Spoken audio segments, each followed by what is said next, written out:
Jorge, se ha hablado en estos últimos meses del tema de los sectores estratégicos, de que si sería bueno que siga a manos del Estado o que si sería bueno que el sector privado intervenga e invierta su dinero. Jorge, primero partamos por lo último.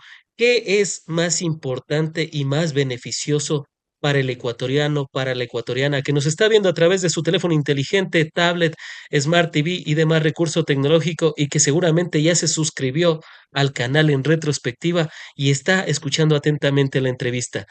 ¿Esté los sectores estratégicos a cargo el Estado o que se abra esa puerta para el sector privado? Jorge. Aquí es importante decirles a quienes nos ven y escuchan que no hay una discusión entre quién es más bueno, el privado o el público. Los dos tienen elementos que podríamos señalar como adecuados e inadecuados, tienen fortalezas y debilidades. Pero lo importante es establecer algunos principios fundamentales. El primer elemento es que hace 500 años, veamos esto históricamente, hace 500 años la corona española dijo, todo lo que está en tierras americanas es mío, punto. Entonces se llevaron el oro, se llevaron la plata, se llevaron los textiles. Vea, los obrajes fueron para eso. ¿Esta es una postura adecuada? ¿Así deben funcionar los pueblos? Cuando yo leo Julio Verne, 5 semanas en el globo, hace una descripción que va de este a oeste, este globo en el que se transporta tres ciudadanos británicos, ¿no es cierto? Cuando veo eso, lo que va describiendo son los pueblos que están debajo. Entonces dice Julio Verne en la novela, dice, ¿y cómo se van robando el marfil? ¿Cómo se va levantando el marfil de esos pueblos? ¿Cómo hay unos negros esclavos y bárbaros? Pero también hay unos señores. ¿Eso es correcto?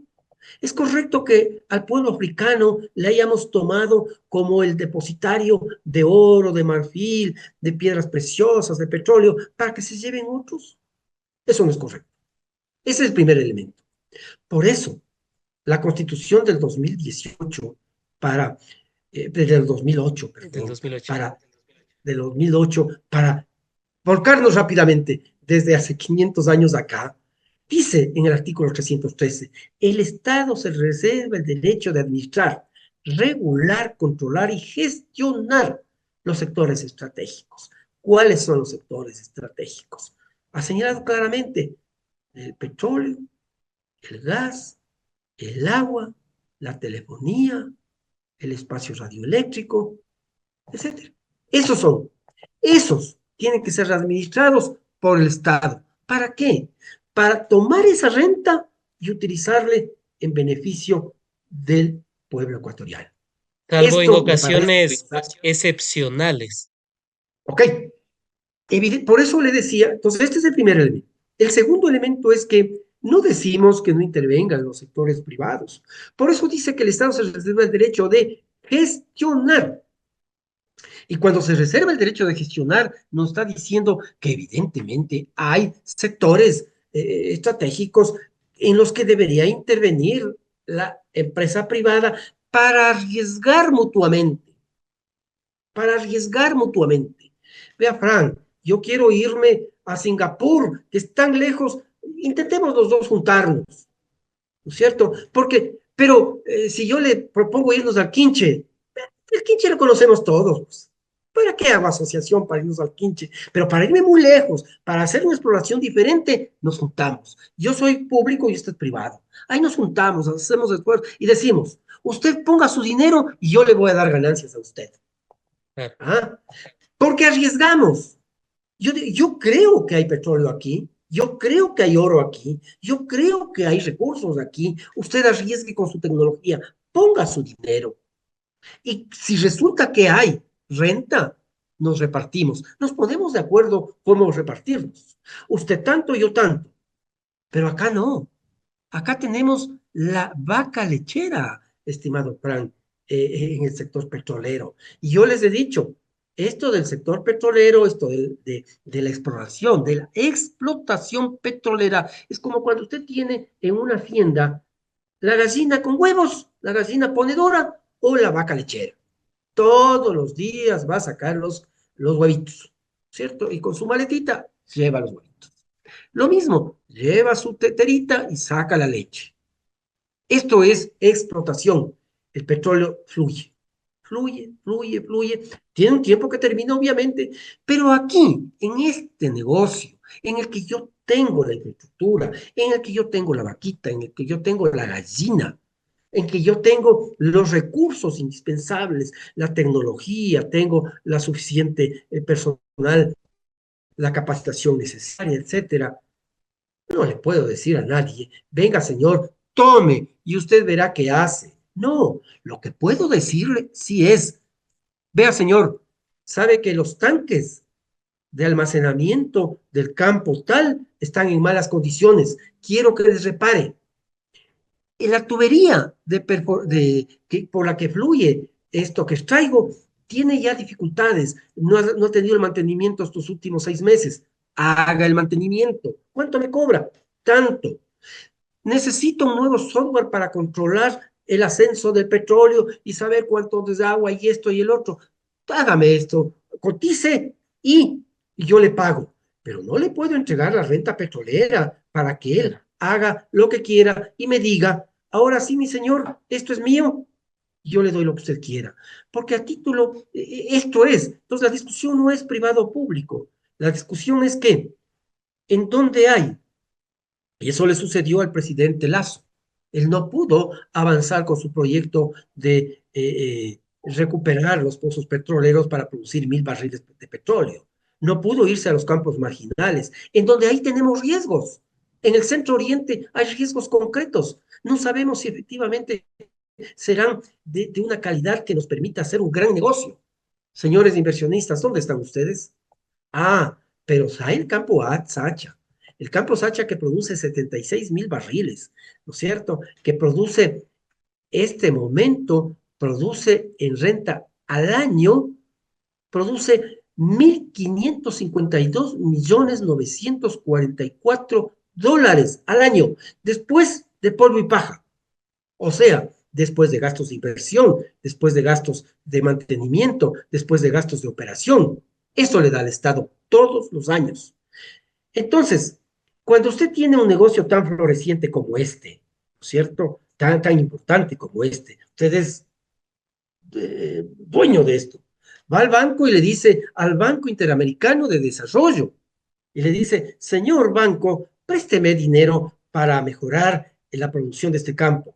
Y entonces el banco le dice, vea señor, tráigame los estudios de los últimos 10 años de cómo se ha comportado este bloque.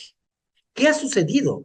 Ah, dice, vea, hace 10 años tenía esta producción y hoy tiene esta producción. Nuestro petróleo se vende y se cotiza en el medio con tanto porque tiene es 25,6 de grado API. Nosotros creemos que con con la inyección de nueva tecnología podría mejorar. Señor, vaya a su casa que él tiene el préstamo aprobado. Porque es un negocio en marcha, pues. ¿No es cierto? Entonces, tenemos alternativas para no entregar los campos petroleros en marcha al, a privadas. Porque la ley dice clarísimamente, estimada ciudadanía, que en casos excepcionales se debe conceder estas entregas a sectores privados excepcionales. Y esta excepcionalidad tiene que declararle los técnicos. Y nosotros hemos pedido digo nosotros, un conjunto de organizaciones, han pedido que se entregue la información técnica que declara la excepcionalidad.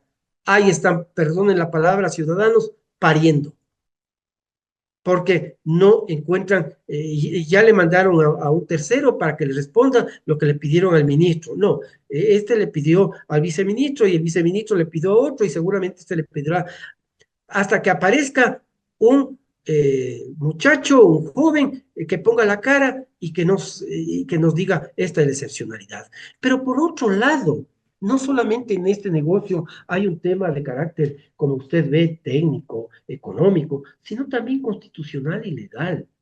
Fíjese que el gobierno del presidente Lazo, en su oportunidad, mandó una ley que se llamó la ley tributaria. En esa ley tributaria habían modificaciones a la ley, reformas a la ley de variada naturaleza.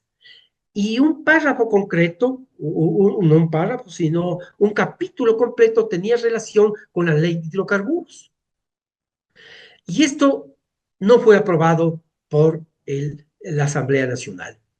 ¿Ah? Perdón, esto fue aprobado por la Asamblea Nacional porque tuvieron las condiciones particulares, pero se planteó la inconstitucionalidad en la Corte Constitucional. Y la Corte Constitucional falló precisamente con una sentencia número 110-21-22, bajándose toda el capítulo de hidrocarburos. Pero en la ley, en el decreto, en el acuerdo ministerial número 40, mediante el cual se declara la excepcionalidad y también se exige, se pide que el campo, el bloque Sacha pase de Petroecuador al ministerio, ¿no es cierto? Se considera la ley de hidrocarburos y el reglamento. Y tanto la ley de hidrocarburos como el reglamento al que hacen referencia recoge esto que la Corte Constitucional declaró inconstitucional. Por lo tanto, por lo tanto, también hay un problema de carácter legal y constitucional. Por eso es que el asambleísta Lenín Barreto ha presentado una acción de inconstitucionalidad al decreto ejecutivo 947 expedido por Lazo, que contiene el reglamento de la ley de hidrocarburos y solicita su derogación porque viola la Constitución al incluir disposiciones legales derogadas mediante sentencia constitucional. Y el Frente de Defensa Petrolero, esto es otro tema que vale la pena que conozca la ciudadanía que a veces nos olvidamos de algunos temas. Ustedes se acuerdan, con ciudadanos, que hace poquísimos meses aprobamos un referéndum. Y en ese referéndum, el señor Novoa perdió el tema de el arbitraje internacional y el trabajo por horas. El pueblo le dijo, en el caso del arbitraje internacional, le dijo en un 67% no al arbitraje internacional en los contratos con empresas privadas. Claro. Pero aquí se pretende incluir cláusulas de arbitraje internacional. Por esa razón, el Frente de Defensa Petrolero Ecuatoriano, la Asociación Sindical ANTEP y el Estudio Jurídico Andrade y Escobar han solicitado al Procurador General del Estado, mediante oficio 2038, informe y certifique las autorizaciones brindadas por la Procuraduría para la inclusión de la cláusula de arbitraje internacional. Vamos a ver qué dice ahí el procurador. Vamos a ver si se sale con alguna leguleyada, porque evidentemente si está autorizando que cláusulas de arbitraje internacional, obviamente está en contra de la decisión del pueblo. Por eso también, estimada ciudadanía, vamos a presentar una demanda de inconstitucional, una acción de inconstitucionalidad al acuerdo 40 expedido por la actual ministra de Energía y Minas, Inés Manzano, pidiendo que sea declarado inconstitucional este acuerdo como el que me referí, en el que se facilita el proceso de concesión de la Camposacha y que se lo derogue, lo que impediría el saqueo de recursos. Esto es lo que estamos haciendo y lo que vamos a hacer, estimada ciudadanía, en un futuro muy cercano, digo futuro para alimentar su inquietud nada más. El 6 de febrero vamos a hacer un plantón en la Corte Constitucional que va a caminar hasta el Ministerio de Energía y vamos a llevar una torre de perforación que estamos construyéndole, que no es otra cosa que una herramienta artística, un instrumento artístico de resistencia. Una torre de perforación de 4 o 5 metros con una bandera gigante para que el pueblo note que se está intentando pelear sus recursos. Para eso invitamos a la ciudadanía a participar en este tema que es una causa común, en una causa común en la cual muchos, algunos de los sectores políticos partidarios o candidatos han dicho que están a favor de la tesis de la no privatización de los sectores estratégicos y particularmente del Campus Hacha. Hemos recibido en la Asamblea Nacional el apoyo incondicional de varios asambleístas de la Revolución Ciudadana que se han cobijado con esta lucha por la defensa de los recursos naturales. Jorge, ¿por qué es perjudicial para el Ecuador el que se pase a manos privadas a través de la figura de la concesión el mejor campo petrolero que tenemos como Ecuador? Y estamos hablando del campo Sacha. Porque, a ver, primero, veamos la experiencia de nuestro país de Ancón. Ancón estuvo por larguísimo tiempo Langlo operando ese campo. ¿Qué quedó? Obsolescencia, fierros viejos, tubería desgastada, producción mínima. Se saca con cucharas la producción petrolera que existe en Ancón. Eso nos quedó. A título de que viene la inversión privada y nos da unos regalos que nos cobra luego. Dice, yo voy a invertir tanto, pero ustedes me pagan. Por lo tanto, lo que digo es correcto. Nos da unos regalos, pero nos cobran. Ese es el primer elemento. La inversión privada no viene a perder. Y es lógico. ¿Quién? Usted no pone un negocio para perder, pues. Usted no pone la carnicería para perder. No tiene las vaquitas en su hacienda para botar el dinero. Usted quiere réditos. Por lo tanto, si yo tengo un negocio, yo soy el dueño del negocio y comparto con un tercero, voy a perder económicamente. Es el segundo elemento, hay una pérdida económica para el país cuando nosotros entregamos campos de esta naturaleza. ¿Y Y cuánto tercero, podría ser el perjuicio económico para el país? el perjuicio Hablamos de económico, miles de millones de dólares. el perjuicio económico está por alrededor de 1.000 millones de dólares al año. Y esperan tener 20 años bien y luego entregarnos como sea. Para esto vale la pena también referirnos. OCP se transfirió al Estado ecuatoriano el 1 de diciembre. Hasta ahora, hasta ahora, no han presentado en qué condiciones fue entregado. Claro. Porque no es cuestión que le entreguen. Ahí está, no, y ya cumplimos con el mandato que dijeron las mismas organizaciones sociales de que hoy es el Estado el dueño del OCP. ¿Y cómo están las instalaciones? Se ha tenido, se ha reparado los daños que tiene el oleoducto, el OCP, en el sector de Coca-Cola Sinclair, en ese sector. Se ha reparado en donde el oleoducto tiene un diámetro menor. Se ha reparado el daño ambiental que ocasionó la operación de esta infraestructura. Se ha dado solución al tema de los pasivos laborales. De ninguna manera. Y entonces, este momento, ya que vemos eso, nosotros no creemos que la presencia de empresas transnacionales y empresas privadas generan mejoras al país. Porque Y nos dicen, Jorge, y claro, justamente ese es el discurso oficial de que para mejorar la capacidad de producción y aumentarla van a, van a concesionar el campo Sacha. Primero, Jorge, ¿esto es necesario? Y segundo, ¿el Estado no podría ser capaz de aumentar la producción por sí solo para tener mejor réditos económicos y no esta pérdida de 1.000 millones de dólares que podríamos tener anualmente gracias a esta concesión del campo Sacha? ciertamente ha circulado. No se olvide que el gobierno nacional y los privados hacen un lobby alrededor de las redes sociales, alrededor de analistas, alrededor de especialistas en el tema. Hoy han surgido una infinidad de analistas que nos dicen lo que usted acaba de señalar. Se gastan páginas enteras con fotografías, con evidencias que demuestran que efectivamente que dice lo siguiente. Título, la realidad del campo Sacha, dos puntos, ¿realmente la joya de la corona? Y entonces describe un campo que tiene 5.220 millones de barriles de petróleo, según en sus yacimientos, que produce el 20% de la producción nacional de petróleo.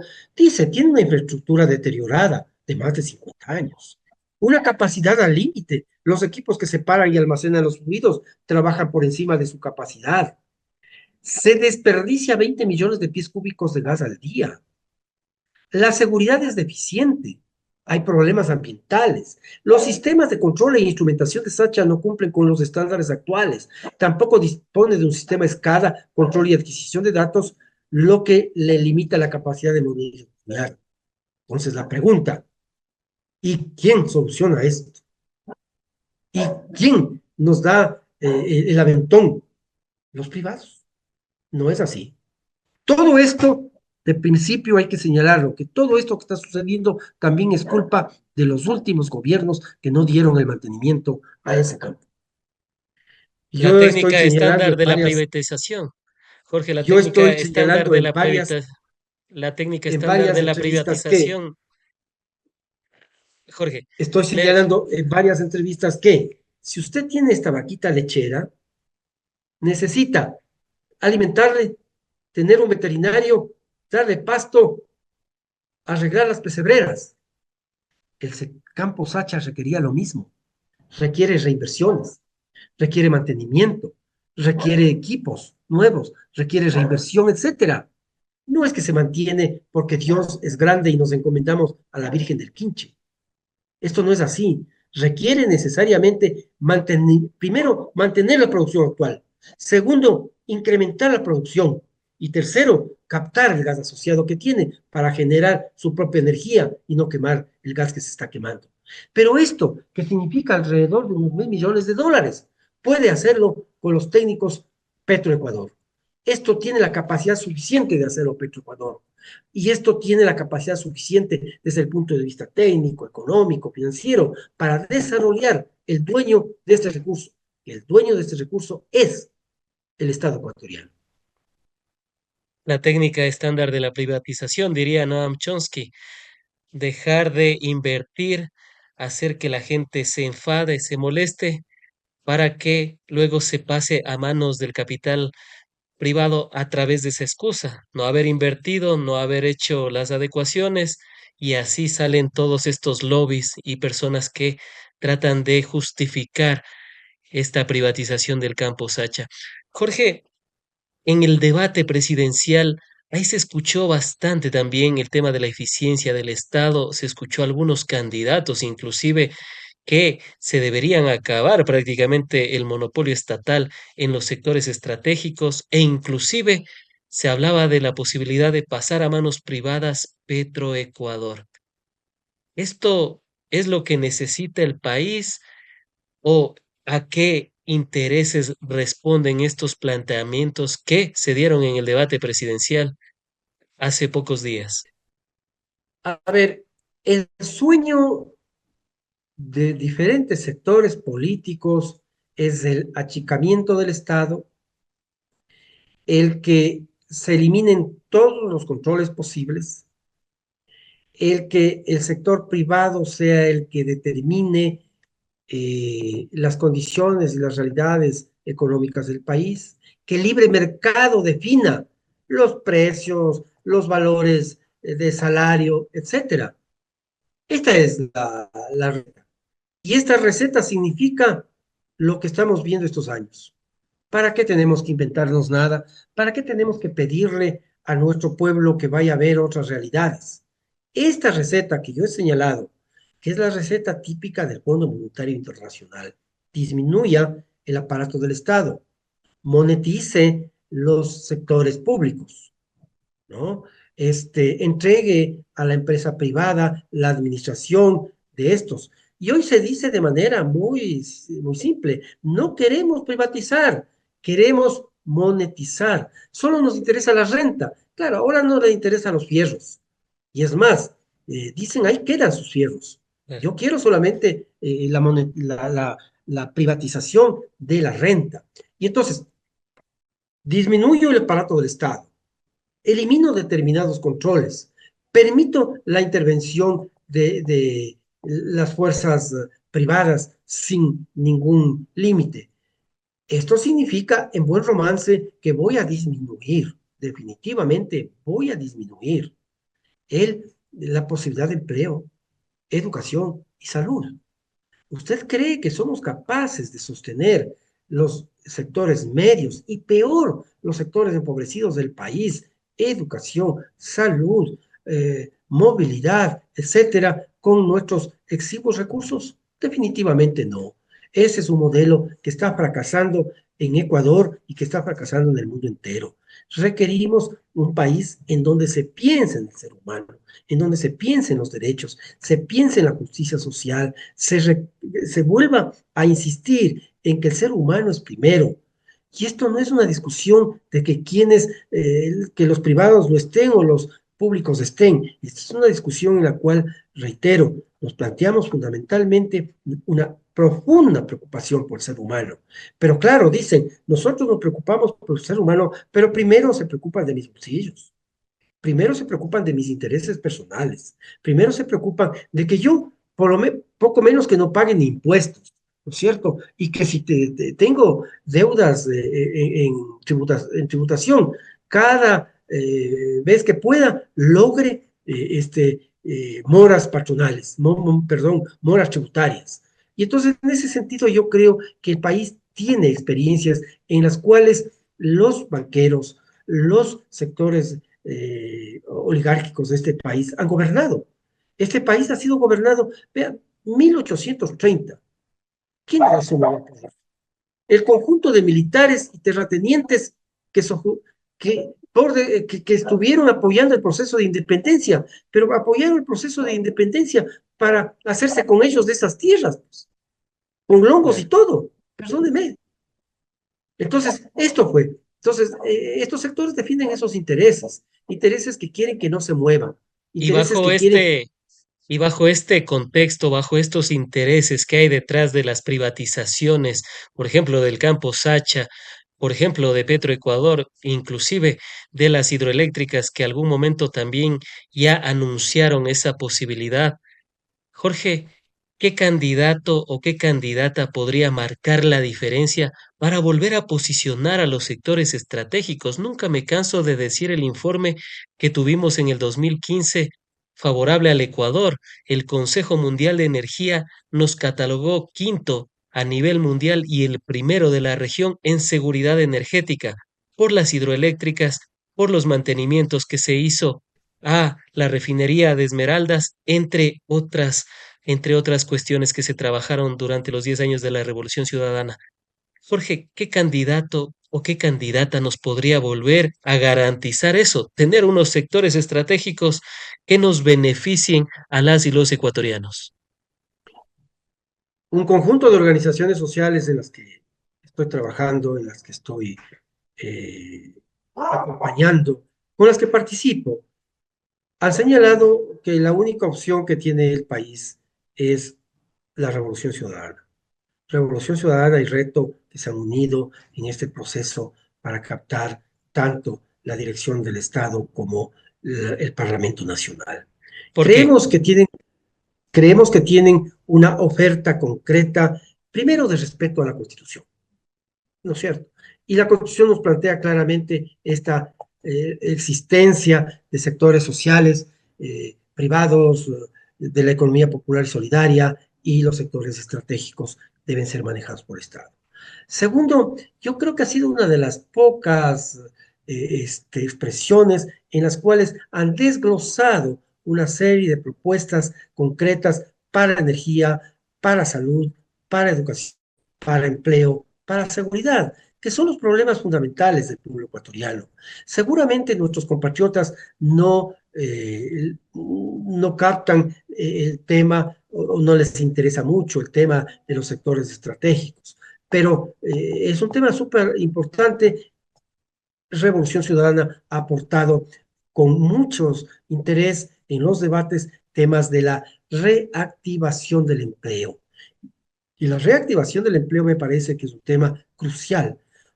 Uno, para sostener la seguridad social y dos, para lograr mayor equidad, para lograr equidad en los sectores sociales. Por lo tanto, han decidido las organizaciones sociales, y yo me sumo a esto, el apoyar decididamente, apoyar de manera frontal la posibilidad de el triunfo de la Revolución Ciudadana con Luisa González y Diego Borja. Creemos que es un binomio que está juntando esfuerzos de amplios sectores. Una nota que ponía Diego Borja a una de las propuestas, a una de las notas, a uno de los posts que hacíamos del Frente de Defensa Petrolero respecto al Campo Sacha, nos dice de manera muy clara, compañeros, yo estoy con ustedes. Nosotros estaremos prestos a defender estos recursos naturales con acciones concretas que significan reactivar la empresa petrolera Petroecuador, reactivarle. Yo digo, ahí hay que hacer una ingeniería importante que tiene que ver primero con sostener cuadros técnicos en el primer nivel con algún nivel de permanencia. Usted tiene que en el gobierno del señor Lazo estuvieron 8 gerentes generales en Petroecuador. En el Mm. gobierno de Novoa han estado ya 4 o 5 gerentes generales. Esto no puede seguir. Segundo, tiene que garantizarse a Petroecuador lo que dice la propia Constitución, que señala exactamente que esta es una empresa que debe tener autonomía financiera, de gestión, etcétera, porque de lo contrario no podemos seguir pensando que funcione simplemente porque la Virgen le ampara. No, Petroecuador debe funcionar como empresa autónoma con su presupuesto y su capacidad de inversión correspondiente. No es correcto que le quiten que los ingresos de la empresa, de esta u otras empresas, pasen al Ministerio de Economía y Economía. Finanzas y este diga, a ver, perfecto, ¿cuánto quieren? 10. Yo les voy a dar 5. ¿Y usted hizo el estudio, señor ministro? No, pero Claro. yo necesito para pagar la deuda. Por lo tanto, o es 5 o nada. Entonces, Jorge, no, ¿qué ¿y están? por ¿Quitando qué, la tienda de la esquina? y por qué la Revolución Ciudadana, en alianza con Reto, con su presidenciable Luisa González, pueden llegar a garantizar ese, ese mejor manejo del Estado, en este sentido del el sector petrolero? Yo digo fundamentalmente por una razón. Fundamentalmente por una razón. Porque debemos, los sectores organizados, estar vigilantes a la gestión. O sea, tampoco es un cheque en blanco. Tampoco es perfecto. La Revolución Ciudadana nos ha dicho que va a respetar el 3.13, el 3.16, el 3.15, etcétera, de la Constitución. Pero si no estamos vigilantes las organizaciones sociales, si no ampliamos y mejoramos nuestra organización, nuestra capacidad de movilización y nuestra capacidad de resistencia frente al gobierno central, este podría birlar lo que nosotros creemos que es sustantivo. Por lo tanto, la garantía para que cumpla con su plan de gobierno es la organización popular, es la estructura de los sectores sociales en un poder popular que sea capaz de verificar de que está cumpliendo y capaz de decirle en momentos determinados no está cumpliendo con lo que fueron nuestras aspiraciones. Es por Luisa eso decimos González, nosotros, en este sentido, Jorge, Luisa González tiene la experiencia, la capacidad y la aptitud para, por ejemplo, tener y nombrar a un ministro de energía que se tenga una permanencia por más de un año, por lo menos, y también a un gerente de Petroecuador que por lo menos llegue a estar unos 2 o 3 años para mantener una continuidad y de igual manera quizás volver a hablar de separar a los sectores estratégicos, uno en un ministerio de energía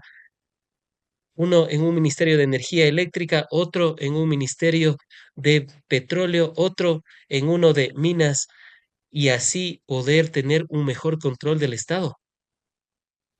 Yo creo que tiene la formación suficiente y sumado a la formación suficiente, me parece que está acompañada de un conjunto técnico, de un grupo técnico de profesionales que soportarán precisamente esto que usted señala. Ciertamente que es una necesidad romper este dinosaurio, un dinosaurio que la pregunta es a qué mejor se dedica al tema eléctrico, al tema minero o al tema petrolero.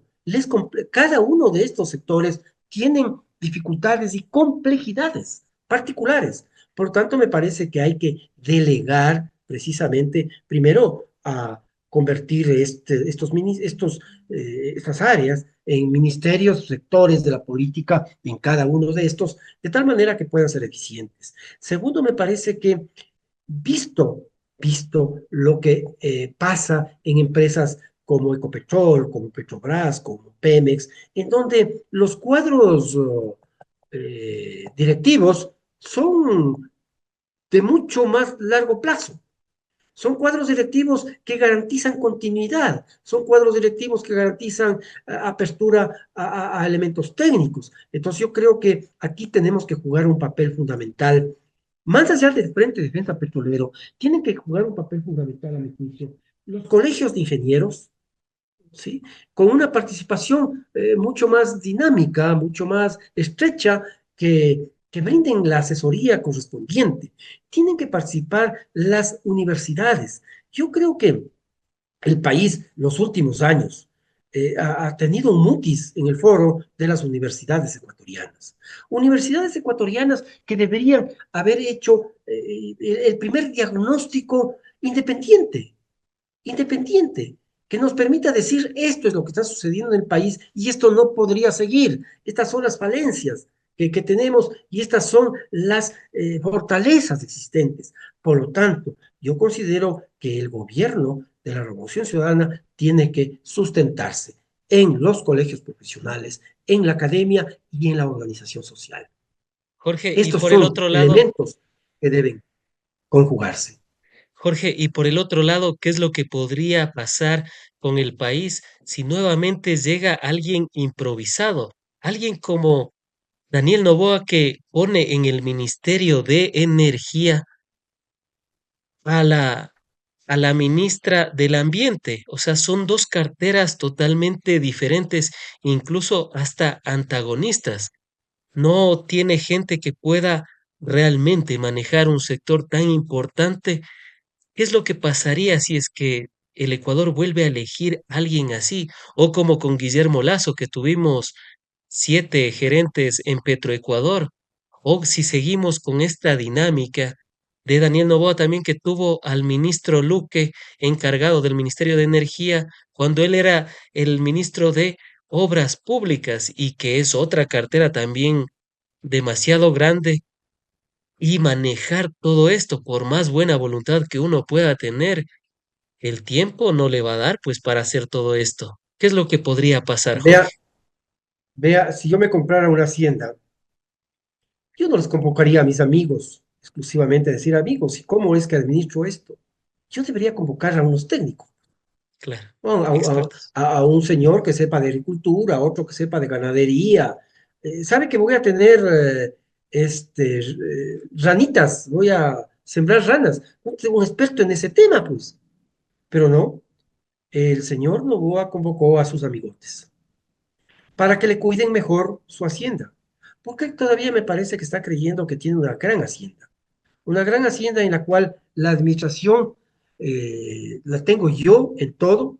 Hoy se nombró miembro de los directorios de las empresas estratégicas para controlar de toda forma, para que no se salga un solo milímetro. Vea, eso va, haga en su hacienda, eso haga en su Claro. bananera, eso haga en su imperio económico. Pero acá, y en su imperio económico seguramente contrata a técnicos y a profesionales de las ramas. Para manejar la bananera no va a contratar un geólogo o un petrolero, ¿cierto?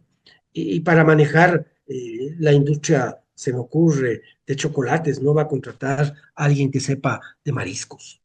Lo mismo sucede, en el Estado uno tiene que ir, seleccionando personal que tenga experiencia y que, claro, quienes tengan experiencia además tengan la capacidad de decirle no a la autoridad, tengan la capacidad suficiente de decirle esto no va. Vea, yo quiero recordar una, una realidad que sucedió en el 11 de noviembre de 2019. El señor Carlos Pérez Torres García, Carlos Pérez García, le dice al ministro de ese entonces, le dice, Petro Amazonas EP ha entregado varios modelos económicos sobre la posible monetización de los campos Hacha, Ispingo y Coca, los mismos que fueron presentados para su análisis. A criterio de esta cartera, dicho modelo no conviene a los intereses del país. Y le dice a una medio de comunicación nacional, se hizo pública la carta en la que usted le advierte al ministro de Finanzas que no era muy adecuado monetizar el bloque Sacha. Le dice, sí, tiene necesidad, el Ministerio de Economía tiene la necesidad de monetización, pero yo creo que no sea lo adecuado para el país. Se lo he dicho al presidente Lenín Moreno. Estos hombres también se requieren. Que le digan no a lo que no es correcto, que le digan no a lo que no es adecuado y que si no están de acuerdo, salgan del gobierno, ¿no es cierto? Pero claro, se consiguen unos palmazos de tal manera de que le dicen, salga a ver, ministro, salga a ver si está el sol en el cenit y está lloviendo torrencialmente. Regresa y le dice, el sol está en el cenit, presidente. Estos no son funcionarios, estos no son representantes del pueblo, obviamente. Entonces, requerimos hombres con suficiente criterio técnico, pero también con la suficiente honestidad profesional y académica, pero también honrados, porque se dice y se comenta que hay unos lobbies intensos, intensos. Cuando se quiere concesionar el campo Facha, hay una discusión, ¿le daremos a los chinos? Y se ponen dos empresas que no necesariamente son subsidiarias de empresas nacionales. ¿O les daremos a los gringos? Pues Claro. la pregunta es, ¿quién tiene más lobby? ¿Los que dicen daremos a los gringos o les daremos a los chinos? Entonces, les importa un pepino el que si es técnico, si es legal, si es constitucional, si es económico para el país. Es Los buitres que simplemente están detrás de la carne encuentro. del país. Y ellos son los buitres que están detrás de la carne Así del es. país. Jorge, antes de finalizar con el programa, y le agradezco por esos minutos extras que nos ha dado este día, y a modo de conclusión de los sectores estratégicos, para quienes nos están viendo a través de sus teléfonos inteligentes, tablets, Smart TVs y demás recursos tecnológicos, insistir en ello como mensaje final. ¿Cuál es la mejor opción de cara al 9 de febrero para manejar adecuadamente los sectores estratégicos que tiene el Ecuador? La mejor opción que tenemos los ciudadanos de este momento es votar por Luisa y Borja y es mantenernos vigilantes cuando estos triunfen para que cumplan su oferta de campaña, para que los sectores sociales los convirtamos ciertamente en actores políticos, que definamos políticas públicas para el país. Han sido las apreciaciones de Jorge Cáceres, representante del Frente de Defensa Petrolero Ecuatoriano y de la Asamblea Nacional Ciudadana, a quien, como siempre, agradecemos por haber estado en el espacio, seguros de contar con su participación en futuros análisis, diálogos y debates de la coyuntura nacional. Gracias.